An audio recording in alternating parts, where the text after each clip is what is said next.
Hey folks, welcome back to the channel. I'm glad you're here. This is Eric the Old Jarhead. We're gonna get some black locust milled up today. And this isn't just any black locust.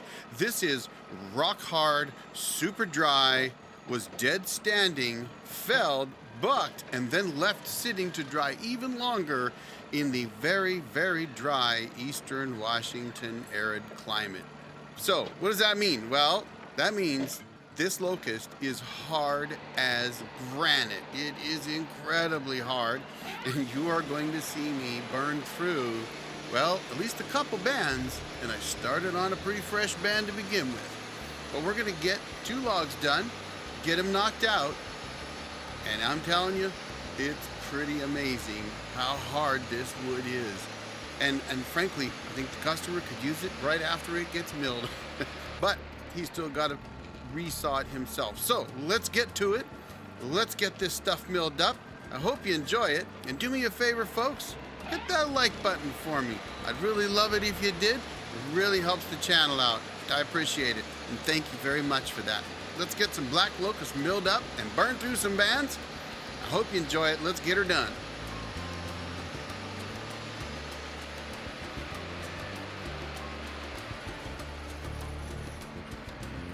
You see me checking the cant there, I'm feeling it. I can hear the mill howling at me. Boy, when it gets into that dry wood like that, it starts to howl, and you can really just tell by the tone of how it's cutting. Something ain't right. So let's get a band changed. Well, either that is rock hard, or this band is already dull. But I think that's just so hard. Dry wood eats up bands. Yeah. And that's dry. I was like, well, I'll try one more. See if I can speed it up a little bit. Nope, that didn't work. Better slow down. That's rock hard. That's dry.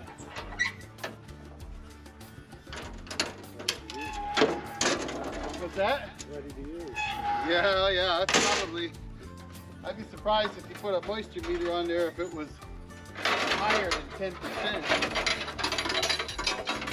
Probably is, but well, we'll put another band on and see what that does.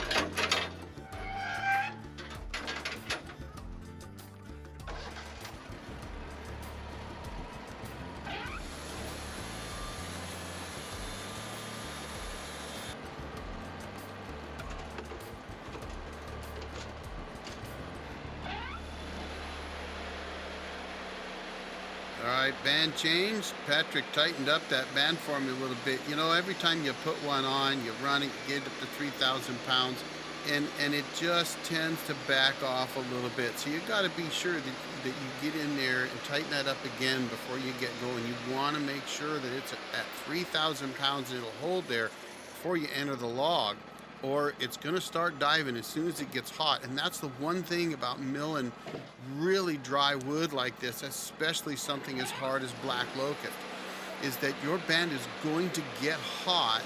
It is going to heat up massively every time you get into it. Now, I have heard from good old Custom Sawyer, Jake is probably one of the most knowledgeable guys out there when it comes to milling on a woodmizer anyway. And frankly, I've heard him talk about shutting off the lubrication when into the dry wood.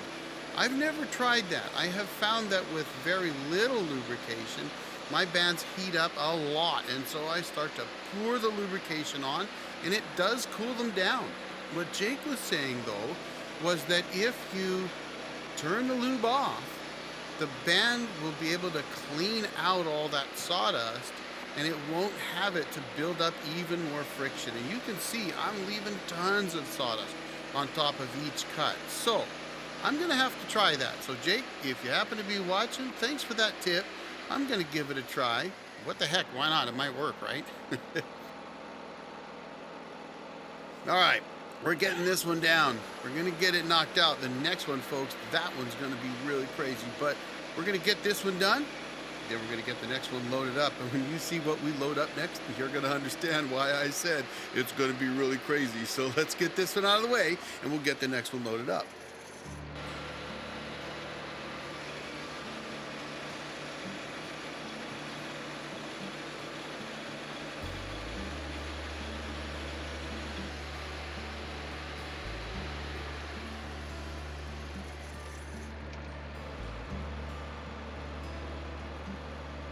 Well, I guess before I get it loaded up, I should tell you what I'm doing right here. And all I'm doing is checking the height of my log clamp. Now, normally I can just reach down and feel it. The log clamp is about 1 inch thick, and if I can feel half of the log clamp underneath the cant, then I know I'm only about a half an inch up and I don't have to worry about it. In this case, it sometimes is hard. Maybe the wood's just giving you a little bit of fits, too much sawdust, too much wane, and isn't that gorgeous right there? But still, I just like to check from time to time, throw a tape measure on it, double check, and make sure I'm not sitting up above an inch, because if I'm gonna mill down to an inch, I don't wanna run into that. I've skimmed it before. It's gonna happen. Anybody that owns one of these, you know you're gonna do it. Sooner or later, you're gonna hit a side support, you're gonna skim the log clamp, those things happen. So that's all I was doing. Now, we got that one done. Check this big monster out. It is big. Look at that. It is bent. It is not ideal. You know, bent logs, folks, tend to make bent lumber. But sometimes it's okay to go ahead and mill them up, as long as, at least from my perspective, as long as you understand that what you're going to get, you're going to have to do a lot with to get flat, straight pieces out of. So one of the things I try to do is always advise the customer, okay, I can mill this, but I can't mill out that much stress. I mean, if we're not going to cut it in half and take that hook out, then understand, I'll mill it down. There's going to be some stress in there. Now, in this case, I've mentioned it in previous videos, Patrick is a woodworker. He's got a lot of great woodworking tools. He can reprocess all of this himself. And so, as long as you explain it to your customer, look, this isn't going to be the best. If they're okay with it and they say, you know what, I'm going to make use of it, I can make bowls out of it, I can do whatever, that's fine. And truthfully, sometimes you get a bent piece of wood, cut it in half, you got a lot straighter pieces of wood, you joint them up, and hey, guess what? They're just fine depending on the use. So yes, this is one gnarly bent piece of wood right here. It ain't a pretty stick, as some might say, but we're gonna get it done, and you're gonna see, I'm gonna fight with this one. Not only is it super hard black locust, but that shape is giving me fits. It doesn't want to roll, it doesn't want to turn, and the log clamp's not hitting it. So right there, I asked Patrick to go ahead. There's a bar between the claws, and just grab that bar carefully, and then as soon as I get it into the wood, you can let go. As long as you pay attention and you work with somebody, you can do that and get away with it. It's a little bit on the danger side, so you've got to pay attention. Sometimes that's what you do. Some guys will use a bungee cord or a strap to hold it out. I think that's a great idea. Just a little strap like you might get for a winch hook, you know what? That would probably work. Anything that you could grab onto that safely and just hold that log clamp back so that it could reach up and get the wood would be fine.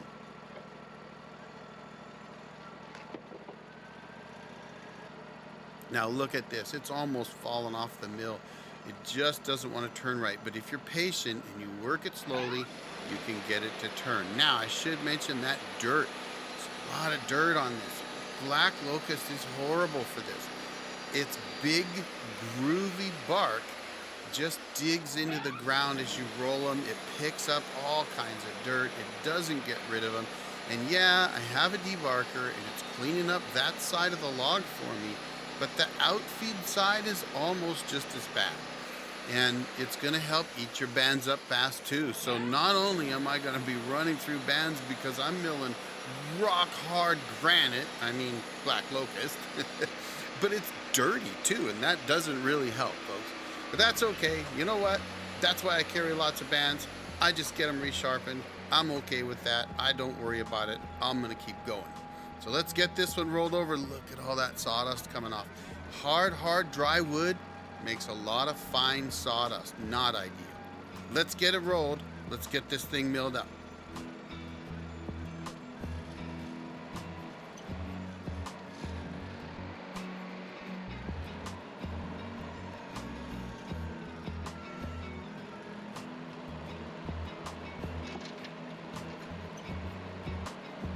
And look at that. Out comes the magic hook. You know, sometimes when you're rolling these big ugly logs, they just don't want to do what you want them to do. And if you look at where the bunks are, if they're not sitting right for you, well, just get the magic hook out, wrap it around those side supports, lift them up, and let the hydraulics move the log down. I did it a couple times, got the log much better positioned. Now we can get it milled down. So without further ado, let's get this thing knocked out. And thanks, Patrick, for picking up my debarker cover right there. I guess I dragged it out with the chain, you know. That kind of stuff happens sometimes. Things just blow around the wind or whatever. And now, hey, guess what? So much for getting this log done. Now I'm out of water because I'm pouring the lube on. So about a half a cup of Pine Sol, a good squirt of some dish liquid, a bunch of water, and away we go. I know a lot of guys use diesel. I've never tried it. Woodmizer recommends Pine Sol and dish liquid. That's what I use, and honestly, folks, it works for me. Maybe diesel would work better, but I don't really have a lot of the troubles that a lot of people talk about, and I mill all kinds of different stuff. Yeah, sometimes the band gets a bit gummy, and I just pour the lube to it, and it cleans it off. And if it's getting pretty gummed up, well, it's probably pretty dull, too, so I just change it out and move on. It works for me.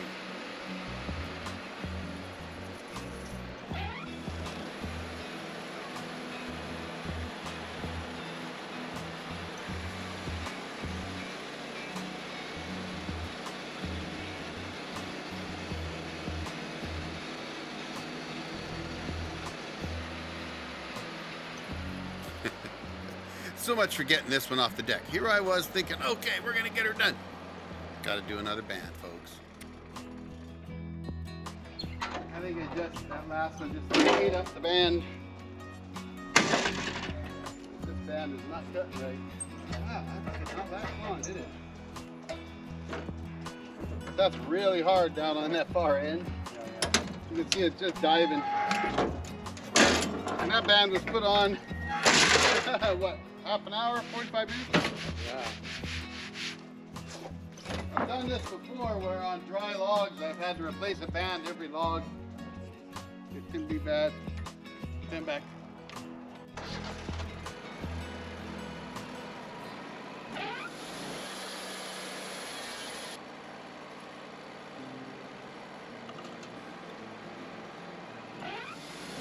Got that band changed, got it tightened up.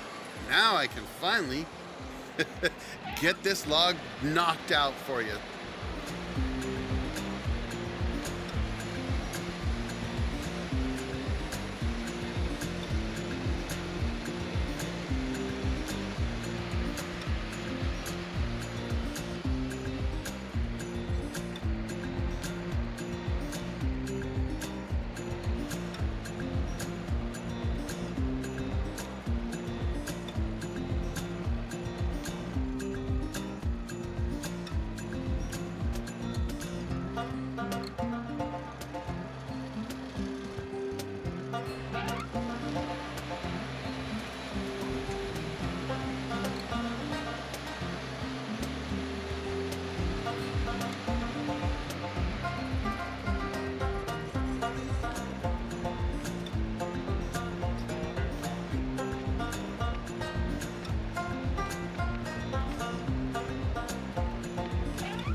All right, we're getting it done. Now, I wanted to throw out a couple things for you. I'm getting back to doing some lives. I've been asked before if I do lives every Sunday. I actually don't, but I do them on Sundays. I just try to do them as often as I can, usually a couple times a month. So you can pretty much figure about every other Sunday. If I can get to a regular schedule sometime in the not too distant future, I will do that for you. But as of now, I'm doing them 5:30 Pacific time about every other Sunday. Just keep an eye on the channel. Smash that notification button. It'll let you know when they're happening. In any case, folks, thanks for watching. I really appreciate your being here. Share this video, and if you're not subscribed, do me a favor. It's free. Hit that subscribe button for me. Y'all have a great day. The old Jarhead out. Woo! And that is some dry